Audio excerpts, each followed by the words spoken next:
पाठः शिरो मे पातु। ॐ ह्रीं ऐं श्रीं क्लीं पातु ललाटकम्।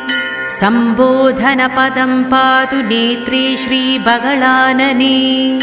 श्रुत्वौ मम रिपुं पातु नासिकां नाशयद्वयम्।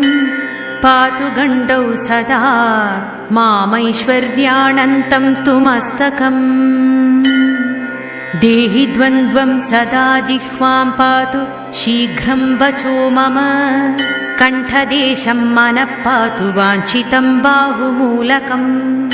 कार्यं साधयद्वन्द्वं तु करौ पातु सदा मम।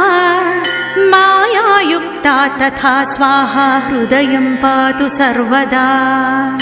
अष्टाधिकचत्वारिंशदण्डाढया बगलामुखी।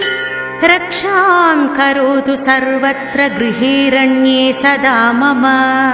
ब्रह्मास्त्राख्यो मनुः पातु सर्वाङ्गे सर्वसन्धिषु। मन्त्रराज सदा रक्षां करोतु मम सर्वदा। ॐ ह्रीं पातु नाभिदेशं कटिं मे बगलावतु। मुखिवर्णद्वयं पातु लिङ्गमे मुष्कयुग्मकम्। जानुनी सर्वदुष्टानां पातु मे वर्णपञ्चकम्। वाचं मुखं तथा पादं षड्वर्णां परमेश्वरी।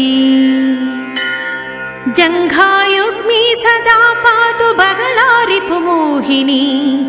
स्तम्भयेति पदं पृष्ठं पातु वर्ण